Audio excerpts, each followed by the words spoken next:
Bienvenidos a la semana 1 del seminario. Antes de empezar, es necesario decir que lo que expondremos recoge resultados de diversas investigaciones sobre el devenir histórico de la población africana y afrodescendiente en lo que hoy es Uruguay.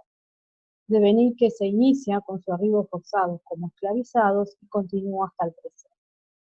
Vale decir que los autores de estos trabajos están indicados en la bibliografía optativa a fin de que puedan ahondar en los temas que aquí solo serán planteados de forma breve. La comprensión histórica de la población afrodescendiente en Uruguay solo es posible desde la mirada regional, en tanto su territorio, como pueden ver en los mapas de la presentación, primero fue frontera entre el Imperio Colonial Español y el Imperio Portugués.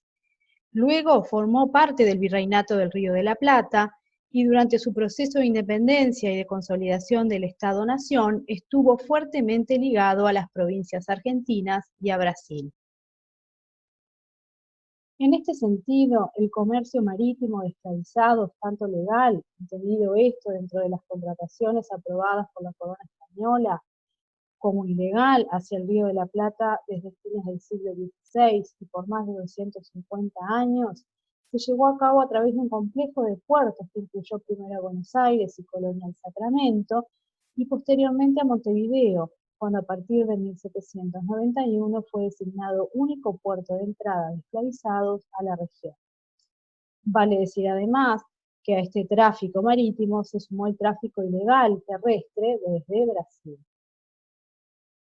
Las investigaciones realizadas por Alex Borucki han determinado que entre 1777 y 1812 algo más de 70.000 personas esclavizadas arribaron forzadamente al Río de la Plata. El 60% fueron traídas a través de puertos brasileños, mientras que el 40% desde puertos en África. Las modalidades del tráfico de esclavizados marítimo y terrestre establecieron las raíces demográficas de la población de origen africano en el territorio. Hacia 1830, última etapa del sistema esclavista en Uruguay, el porcentaje de población esclavizada, tanto en Montevideo como en la frontera con Brasil, se situaba en torno al 25 y 30%, mientras que en el litoral cercano a Argentina se acercaba al 8%. A esta población debemos sumarlos y las africanas y afrodescendientes no esclavizados o libres en un porcentaje que no siempre es posible determinar. El trabajo forzado de los esclavizados y las esclavizadas de todas las edades participó en diversos ámbitos de la economía de la región y del territorio. Montevideo, así como en las ciudades y villas a lo largo del territorio, desarrollaban tareas propias de la llamada esclavitud urbana. Las mujeres, además de ser empleadas en labores domésticas, limpieza y la preparación de alimentos, o como amas de leche, trabajaron como costureras, lavanderas, vendedoras ambulantes. Los varones, además de realizar el transporte de mercaderías, desarrollaban una infinidad de oficios, tales como la zapatería, la sastrería, la carpintería o herrería. También fueron empleados en saladeros, establecimientos en donde se procesaba el tasajo y luego el salazón de carne vacuna, así como las operaciones portuarias de la ciudad de Montevideo. En ocasiones, mujeres y varones esclavizados trabajaron con chavados, como se les decía en la época, para otras personas, recibiendo una paga por ello, lo cual iba mayoritariamente a las arcas del amo, salvo el dinero generado por las tareas realizadas en los domingos y feriados. Este dinero, por ejemplo, les podía permitir a los esclavizados comprar su libertad o la de algún familiar. En el espacio rural fue en las estancias, establecimientos productivos centrados en la ganadería, fue en donde el trabajo de los esclavizados y las esclavizadas se utilizó en forma concentrada y diversa. Los varones eran peones, troperos y llegaron a ser capataces. En los grandes establecimientos llegó a emplearse el trabajo de hasta 60 personas esclavizadas. Por su parte, en estancias de mediana y pequeña dimensión, así como en labranzas y quintas, el trabajo esclavo se utilizó complementándolo con formas de trabajo libre, es decir, peones y jornaleros, así como con el trabajo familiar. Los varones esclavizados realizaban una variedad de labores propias de la ganadería, como el arreo o la faena.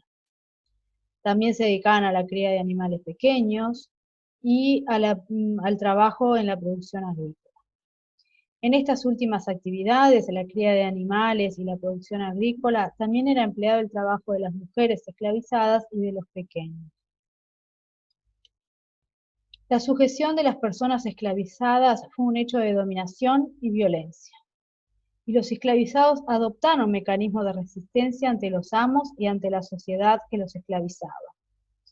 Estas formas de resistencia incluyeron las fugas y en ocasiones el robo y el uso de la violencia, hechos por los que los esclavizados y las esclavizadas fueron castigados, sin importar el maltrato físico y verbal del amo que los había generado. Además, varones y mujeres desarrollaron otras formas de resistencia, realizadas dentro del marco legal que amparaba y comprendía a los sujetos esclavizados como objetos. Estas formas de resistencia, por ejemplo, emergieron cuando acudieron a las autoridades para denunciar los actos de violencia de las que eran víctimas. Esto les permitía, por ejemplo, comprar su libertad en forma individual. Estos mecanismos también refieren a las redes que los afrodescendientes, tanto esclavizados como libres, tejían, y que en el caso de Montevideo, por ejemplo, son visibles en las cofradías religiosas y las salas de nación. Otro de los mecanismos que los esclavizados varones tuvieron para acceder a la libertad, o mejor dicho, para evadirse de la esclavitud, estuvieron vinculados a las levas militares. Sin embargo, la formación de los llamados batallones de morenos y pardos desde la época colonial y durante las guerras de independencia no implicó un cuestionamiento a la institución de la esclavitud. La abolición de la esclavitud en el territorio oriental fue un proceso lento y conflictivo. Comenzó a procesarse en 1812, en plenas luchas de la independencia, continuó con la creación del Estado Oriental en 1830 y finalmente culminó en 1842 y 1846 con las leyes de abolición que se sancionaron durante la Guerra Grande. Por ambas leyes, los bandos en disputa durante el conflicto bélico incorporaron a los varones útiles para las armas a las filas de sus ejércitos. A pesar de las leyes, continuaron existiendo modalidades de sujeción de las personas y su trabajo, bajo formas similares a la esclavitud. Por ejemplo, en la tutela de niños y niñas afrodescendientes, bajo la modalidad de patronato, o el trabajo semiesclavo a partir de los contratos de peonaje que sujetaba a aquellos que eran esclavizados en Brasil por sus propietarios y traídos aquí al territorio. Casi 80 años después de las leyes de abolición de la esclavitud, el Uruguay festejaba en 1925 uno de sus centenarios de la independencia. En una publicación realizada con tal motivo se decía: puebla el Uruguay la raza blanca, en su totalidad de origen europeo. La pequeña porción de raza etiópica introducida al país por los conquistadores, procedente del continente africano, a fin de establecer la esclavitud en estas tierras, disminuye visiblemente hasta el punto de constituir un porcentaje insignificante en la totalidad de la población. De este modo se blanqueaba a la sociedad uruguaya y se invisibilizaba estadísticamente a la población afrodescendiente. Asimismo, se los borraba del relato nacional y también los procesos económicos, educativos, políticos, sociales y reivindicativos que varones y mujeres afro-uruguayos de todas las edades habían tenido que atravesar desde la segunda mitad del siglo XIX. En este sentido, luego de la esclavitud o la post-abolición, algunos varones y mujeres continuaron viviendo como agregados o sirvientes en las casas de aquellos que habían sido dueños de su trabajo y de sus cuerpos. Otros se incorporaron al mercado laboral como trabajadores dependientes y vivieron en las piezas alquiladas de los conventillos. Vale decir que los conventillos eran un tipo de vivienda popular urbana que contaba con grandes espacios o espacios comunes de servicios, entre ellos grandes piletas para lavar la ropa. Los conventillos han sido centrales en la experiencia identitaria y cultural de la población afromontevideana. Decíamos que la población afrodescendiente se integró a un mercado laboral que hacia fines del siglo XXI se caracterizaba por la existencia de una mano de obra abundante como consecuencia de trabajadores ya establecidos y de la inmigración de europeos pobres que comenzaba a llegar. Los hombres continuaron trabajando en las actividades rurales, aun cuando el imaginario representaba a los trabajadores del campo como blancos y o descendientes de europeos. Asimismo, un alto porcentaje de los cuerpos de soldados y policías estaba integrado por afrodescendientes. Por otro lado, la extensión de las ciudades, ligada al crecimiento demográfico, creó nuevos empleos para los sectores pobres, tales como la construcción, los servicios de transporte y de limpieza, siendo ocupados muchos de ellos por afrodescendientes. En la ciudad, como en la campaña, las mujeres mayoritariamente realizaron las tareas de limpieza doméstica, el cuidado de los niños de la casa y el lavado de ropa. También trabajaban en las tareas del campo, al igual que los hombres. Durante los primeros años, luego de la abolición de la esclavitud, el Estado debatió, sin llegar a ninguna conclusión, si los niños y las niñas afrodescendientes debían estudiar junto a los otros niños y si debían aprender el mismo programa educativo. En la década de 1880 se concretó la aplicación de la reforma bareliana en la educación pública, que apostaba a una enseñanza gratuita y obligatoria y apuntaba al igualitarismo democrático.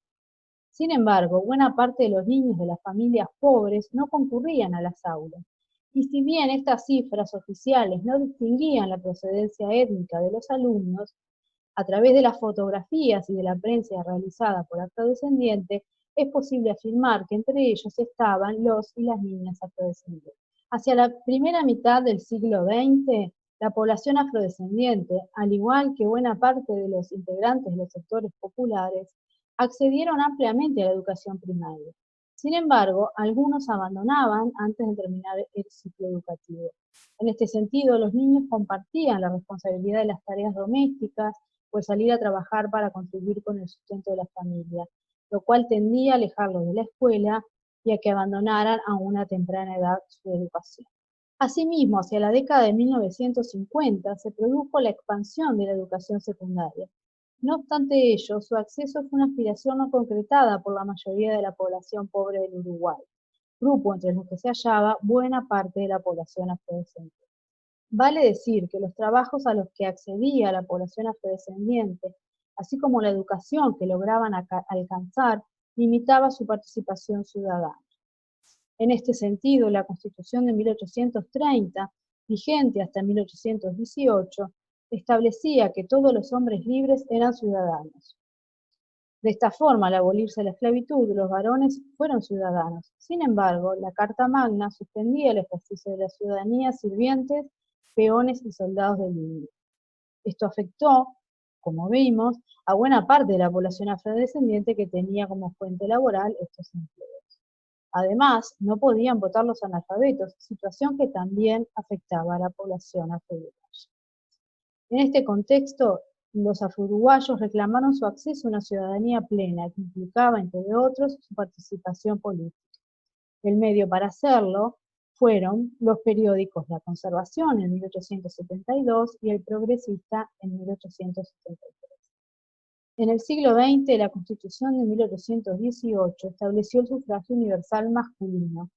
Sin embargo, continuaron las restricciones a los soldados de línea, limitación que continuó afectando a los varones afrodescendientes hasta la década de 1960. La Constitución de 1834 incorporó a la mujer en la ciudadanía, siendo desde entonces el sufragio universal para todos y todas los y las habitantes del territorio. Vale decir que el voto se hizo efectivo en 1938 y fue el año que participó el Partido Autóctono Negro, sobre el que hablaremos la semana siguiente. Como se mencionó, desde fines de la década de 1870 se inició un largo recorrido de demandas políticas, económicas, sociales y educativas de la población afro-uruguaya. Recorrido que continúa hasta el presente. En este camino, Las últimas décadas del siglo XX han sido importantes para varones y mujeres afro-uruguayos, en tanto se vincularon más estrechamente con organizaciones del resto de América Latina. La Conferencia de Durban en 2001 tuvo importancia en este proceso, tal como expresara la doctora Alicia Esquivel, referente del movimiento afro-uruguayo y feminista, ante la pregunta que le realizaron en 2010. ¿Por qué se refiere a los negros como afrodescendientes? Alicia respondía: es una posición muy fuerte que tomamos los militantes desde la Conferencia de Durban. Soy afro-uruguaya y me siento profundamente uruguaya, pero además podría ser afrocaribeña, dependiendo del barco negrero que trajera los míos y de dónde los hubiesen traído. No fue un tema de elección, fundamentalmente para hablar de la diáspora y defendiendo sus derechos es que tomamos lo de afrodescendientes. Como se indicó, Uruguay es un país que tradicionalmente se ha considerado blanco, debido a la invisibilización en los relatos nacionales y al proceso de blanqueamiento de su población en las estadísticas y los relatos oficiales. Sin embargo, el Censo Nacional de 2011, realizado luego de un largo combate iniciado unas décadas atrás por el movimiento social afro-uruguayo, posibilitó la autoidentificación étnico-racial de la población afro-uruguaya. El censo además expuso el perfil demográfico y socioeconómico de varones y mujeres afrodescendientes. Los resultados del censo arrojaron que 255.074 uruguayos respondieron afirmativamente a la pregunta de ascendencia étnico-racial afro o negra. Esto representó el 8,1% de la población total del país. Vale decir que de este total de uruguayos, un grupo de 149.648 declaró que su ascendencia afro era exclusiva, o afro principal, como dicen la gráfica, mientras que el resto indicó que no era su ascendencia principal, sino que la compartía con otras ascendencias como la blanca o la indígena. El censo demostró que las mujeres representan algo más de la mitad de la población afro-uruguaya, tendencias que comparten con el resto de la población. La población afro-uruguaya es más joven. Esto se debe a que entre la población de origen afro, niñas y niñas representan mayor peso demográfico que los adultos mayores de 65 años. En términos generales, según el censo, aunque un alto porcentaje reside en Montevideo, la población afro-uruguaya es más numerosa en los departamentos del norte del país, es decir, en la frontera con Brasil, donde superan el 17%. Por el contrario, es notoriamente menor en los departamentos al oeste del territorio cercano a Argentina. En la capital del país, buena parte de la población afrodescendiente se concentra en los barrios situados en la periferia urbana, zonas más pobres de la ciudad y en donde se localizan la mayoría de los asentamientos irregulares. El censo además permitió que el Estado, el gobierno y la población uruguaya comprendiera a través de datos estadísticos algo que los afro-uruguayos y las afro-uruguayas venían denunciando desde décadas atrás. Las desigualdades existentes, así como los mecanismos de discriminación y racismo estructural vigentes en la sociedad uruguaya. En este sentido, el censo demostró que la proporción de personas afrodescendientes que vivían en condición de pobreza era mayor al resto de la población.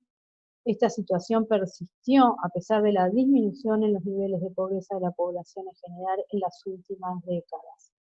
Por ejemplo, en 2008, más del 17% de los afro-uruguayos vivía en condición de pobreza. Esto es el resultado, entre otros factores, de una inferior calidad de inserción en el mercado de trabajo. Los datos muestran que a mayor nivel educativo requerido por una ocupación, menor es la proporción de afro-uruguayos trabajando en ella. En este sentido, en el terreno educativo es en donde la desigualdad entre afrodescendientes y el resto de la población tiene una de sus manifestaciones más visibles. Esto es producto de la participación diferenciada en las aulas a lo largo de décadas, como vimos. Las sucesivas generaciones han logrado acumular más años de estudio, sin embargo, siguen existiendo brechas educativas entre ambas subpoblaciones. En la culminación de primaria se advierten mejoras, sin embargo, el analfabetismo y la no culminación de primaria afecta un número importante de afro-uruguayos adultos. En la educación secundaria básica y superior, la asistencia a la población afrodescendiente decae en mayor proporción, coincidiendo con otros grupos en condiciones de pobreza. Las brechas de acceso en la educación media se explican no solo por las desigualdades estructurales, sino también por prácticas discriminatorias que experimentan cotidianamente los alumnos y las alumnas en los centros educativos. Prácticas que van desde los apodos y el lenguaje ofensivo hasta los estereotipos y prejuicios. El ciclo secundario finalizado es el nivel decisivo para considerar la relación entre logro educativo y movilidad sociolaboral. Además, es la que permite el inicio de la formación terciaria, universitaria y no universitaria. Vale decir que en la educación terciaria existe un bajo porcentaje de afrodescendientes que culminan este ciclo educativo. A partir del reconocimiento de esta realidad, se han venido impulsando diversas acciones para corregirlas. Vale decir que si bien desde la década de 1990 Uruguay empezó a revisar el tema en torno a la discriminación y el racismo estructural, fue en las dos últimas décadas del siglo XXI que el Estado uruguayo avanzó en la formulación de políticas públicas de acciones afirmativas orientadas a la población afro-uruguaya, con el fin de lograr la igualdad de oportunidades y combatir la discriminación. En este sentido, en 2013 se aprobó la Ley 19.122, Afrodescendientes, normas para favorecer su participación en las áreas educativa y laboral. A través de esta ley, el Estado uruguayo reconoció que la población afrodescendiente que habita el territorio nacional ha sido históricamente víctima del racismo, la discriminación y la estigmatización desde el tiempo de la trata y el tráfico esclavo. Además, para revertir en parte las disparidades laborales, estableció la aplicación obligatoria de la cuota del 8% en los puestos de trabajo de los organismos estatales a ser ocupados mediante concurso. Vale decir que desde agosto de 2013 hasta el 31 de diciembre de 2019, según datos relevados por la Oficina Nacional de Servicio Civil de Uruguay, aunque el grado de cumplimiento en el ingreso cada año ha sido mayor, el porcentaje efectivo continúa siendo menor al establecido. Su puesta en marcha ha implicado y continúa implicando desafíos para las instituciones, así como los reclamos de cumplimiento por parte de la sociedad civil organizada con miras a precisar y afinar los mecanismos de su aplicación, evitando las barreras que impone el racismo institucional, así como los estereotipos y los prejuicios cotidianos.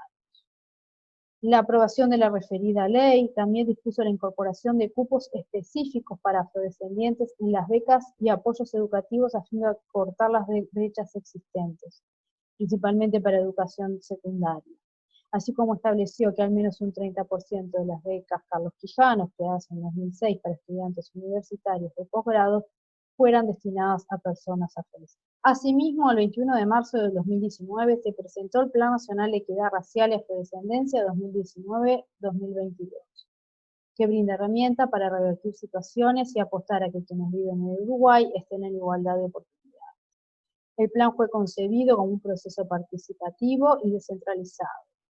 Entre sus estrategias, el plan propone la visibilización estadística de la población uruguaya, más allá del censo de 2011, el combate de todas las formas de discriminación y la reducción de la pobreza tridimensional. En este sentido refiere a viviendas dignas, sistema educativo, mercado de trabajo equitativo, empleo con perspectiva étnico-racial, así como sistema de salud con perspectiva étnico-racial. Vale decir que los recientes cambios de dirección política en el gobierno uruguayo han venido realizando las acciones con respecto al plan.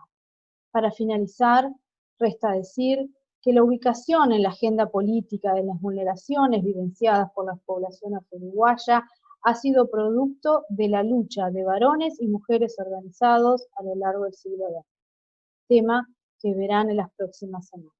Muchas gracias.